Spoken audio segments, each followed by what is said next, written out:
50 years ago, the state set up intermediate school districts to help schools be more cost-effective by sharing some services.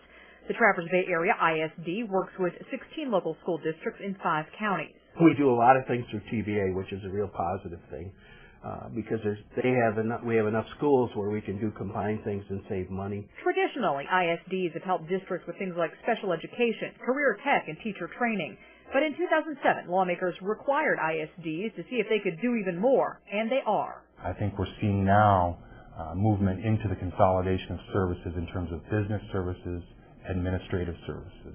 Hill says today 5 districts use the ISD for business services, and he expects more to follow as budgets get tighter. What we do is bill back to the local districts, and what we're seeing is about a 50% savings on total compensation, which includes salary and benefits for the districts opting to use us.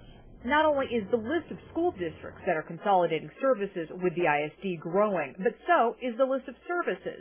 There are discussions to offer districts things like legal services, data management, technology services, world language teachers, and health insurance. There's also a study underway to see if it would save money to have the ISD handle general education busing. You know, you're starting to see things evolve, and it's exciting. Other school districts are teaming up with nearby districts to make their dollars go farther. New this year, Suttons Bay is having Traverse City Area Public Schools run the Suttons Bay School Lunch Program. The superintendent says because TCAPS is a larger district, it can order in bulk and get a better deal. It also has more storage and more extras. They can hire a full-time nutritionist to help plan the menus.